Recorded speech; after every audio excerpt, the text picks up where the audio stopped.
the new order of American capital. It began with a landscape still trembling from the crises that had come before. Panics, collapses, rescues, and reforms that reshaped the nation again and again. Yet for all the chaos, something new was emerging. A financial order built not from a single law or institution, but from the forces that had collided across a century of ambition, conflict, and adaptation. To understand how this transformation took root, we need to return to an America searching for stability in a world that refused to stand still. Railroads had redrawn the map.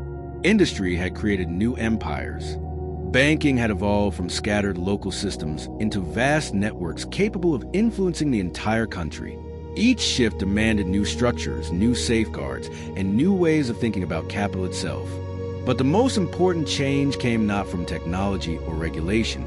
It came from mindset. Leaders across finance and government began to recognize that the old frameworks could not survive in a nation whose economy now moved at unprecedented speed. The boundaries between states, sectors, and institutions had blurred. Capital no longer flowed in predictable lines.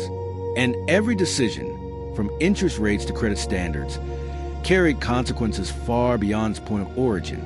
In this environment, a new financial identity began to form. Stronger national institutions emerged, designed to coordinate policy and absorb shocks. Markets expanded, creating connections that amplified opportunity while demanding new forms of discipline. Investors learned to read signals that did not exist a generation earlier. And banks, once purely local enterprises, grew into complex actors navigating both regional needs and national forces. For everyday Americans, this shift appeared gradually. Loans became easier to obtain. Savings instruments evolved. Businesses gained access to capital that once seemed unreachable. The financial world began to feel larger, more sophisticated, and more interconnected, promising stability, but also requiring a new kind of vigilance. Yet beneath this transformation lay the first hints of tension. Power was consolidating. Influence was shifting. The same structures that created resilience also concentrated authority in ways previous generations might have resisted. The new order offered strength, but it also carried the seeds of new vulnerabilities. Vulnerabilities that will reveal themselves only in moments of strain. These opening beats mark the beginning of a story still unfolding. How America built a financial system capable of guiding a modern economy, and how that system, shaped by triumphs and failures alike, would become both a force for stability and an arena for the next great test of capital. The rise of this new financial order accelerated as institutions adapted to a world that demanded speed, coordination, and resilience. The old, fragmented structures, banks operating in isolation, markets disconnected by geography, policies shaped by regional needs, could no longer support an economy expanding on a national scale. Cooperation transformed from a strategic advantage into a necessity, and it became an era defined by consolidation, innovation, and the quiet rebalancing of power. Large banks began merging with smaller ones, creating networks that spanned multiple states and industries. These institutions developed the capacity to move capital quickly, shifting resources from one region to another as conditions changed. Their reach allowed them to withstand shocks that would have destroyed earlier generations of banks. But their size also allowed them to shape markets, influence policy, and command a level of trust that smaller competitors could never match. Markets evolved alongside them. New financial instruments emerged, designed to manage risk, pool capital, and create investment opportunities for expanding industries. These tools made the system more dynamic, but also more complex. Understanding risk required new models, new language, and new forms of analysis. Investors who once relied on instinct now studied yields, spreads, and market signals that reflected the growing sophistication of the national economy. Government institutions adapted as well. Policymakers refined their tools for managing liquidity, interest rates, and credit conditions. Economic reports became essential reading. Regulatory bodies expanded their oversight, attempting to keep pace with markets that transformed faster than laws could be written. The goal was stability, but the path toward was filled with compromises, balancing innovation against caution, ambition against restraint. For businesses, the shift brought both opportunity and pressure. Access to capital allowed companies to grow beyond their local roots, expanding into regional and national markets. But with growth came exposure. Competition intensified. Market cycles became sharper, tied to forces far beyond the reach of any single community. The financial landscape was no longer a patchwork. It was a connected organism, and tremors in one sector could send ripples through the entire network. Ordinary Americans felt the changes in subtle ways. Mortgages became more standardized. Savings accounts diversified. Retirement planning grew more dependent on market performance.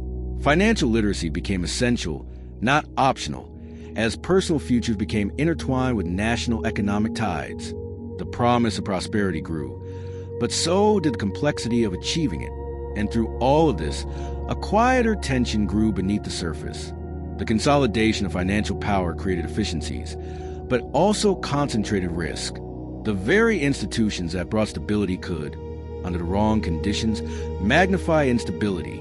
The new order American capital was stronger than what came before, but also more interconnected, more sensitive, more capable of being shaken by pressures still unseen. The transformation was well underway, yet the question lingered. What would this new system reveal when tested by the next great crisis? And would the foundations built in this era prove strong enough to hold? The tension woven into the new financial order finally surfaced as the system expanded beyond anything its early architects had imagined. What had been designed for stability now strained under the weight of its own interconnectedness. Every institution, every market, every policy decision became part of a dense web where no action existed in isolation. And when pressures began to build, the consequences rippled through the economy with a speed and force previous generations had never confronted. Cracks appeared first in the sectors most sensitive to shifting credit conditions. A tightening of lending standards, barely noticeable in earlier decades, now triggered slowdowns across multiple industries. Construction projects paused mid-frame. Manufacturers scaled back orders as financing grew uncertain. Retailers, sensing the change in consumer confidence, adjusted inventories to brace for a downturn. These reactions, subtle on their own, collectively signaled a system growing more fragile than its surface strength suggested. Inside financial institutions, executives confronted a complexity that defied traditional instincts. Balance sheets reflected exposures that spanned states, industries, and asset classes. Risk models flagged correlations that few had anticipated, signals that shocks in one corner of the economy could generate unexpected turbulence in another. Decisions that once required simple judgment now demanded analysis of variables layered so deeply that even experienced leaders struggled to see the full picture. Markets responded with heightened sensitivity. A disappointing earnings report from a major corporation produced market swings, once reserved for national crises. A shift in commodity prices triggered volatility far beyond their immediate industries. Investors, empowered by new tools and driven by global information flows, reacted faster and more aggressively than ever before. Confidence, already stretched thin, became a volatile force capable of amplifying even the faintest disturbance. Political leaders found themselves caught between competing pressures.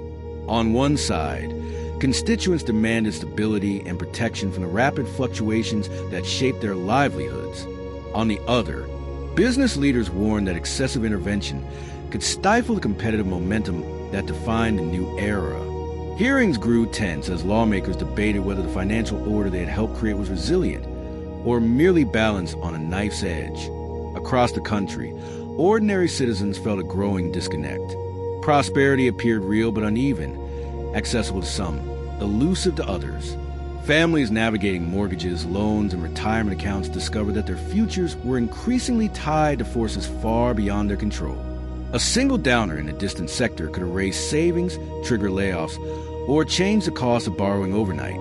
Security felt attainable yet fragile. As the system expanded further, its vulnerabilities sharpened.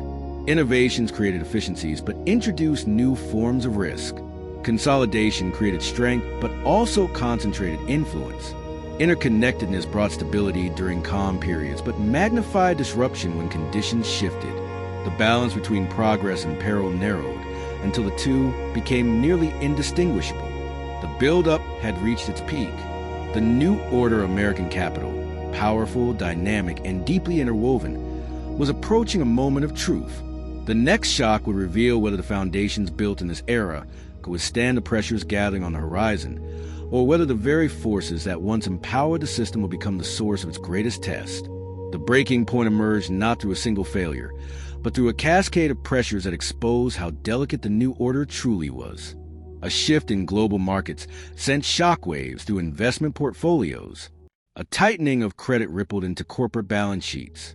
A sudden loss of confidence spread through sectors once thought immune to rapid swings. Each disruption fed the next, revealing profound truth at the heart of the modern system. Strength and vulnerability had become inseparable. Financial institutions moved swiftly to contain the damage. Liquidity was injected. Portfolios were rebalanced. Emergency meetings stretched long into the night as executives confronted the complexity of risks woven through their operations. They traced exposures across continents, through derivatives, across lending networks, and into markets that, decades earlier, had shared no meaningful connection. The scale of coordination required was staggering, far beyond what any one institution or even one government could manage alone. Policymakers stepped in as the turmoil intensified. Interest rates were adjusted. Stabilizing measures were deployed. Oversight bodies worked to restore confidence in sectors rattled by volatility. But even as these efforts slowed the immediate panic, they revealed how deeply the system depended on rapid, decisive intervention. The new order had delivered prosperity, innovation, and efficiency, but it had also created dependencies that demanded constant vigilance. For ordinary Americans, the crisis felt personal. Retirement accounts fluctuated with alarming speed. Job markets tightened as companies paused hiring and scaled back expansion. Mortgages, loans, and daily expenses shifted with the tides of national policy. The promises of stability that once defined the modern financial landscape now felt conditional, strong in its design, but fragile in its execution. And yet, from the turbulence came clarity. The crisis exposed weaknesses that had been easy to ignore in years of growth. The dangers of overconsolidation, the risks of opaque markets, the consequences of tying millions of lives to systems understood by only a few. It also illuminated the power of transparency, cooperation, and informed oversight, tools that, when wielded with purpose, could strengthen the very system pushed to the brink.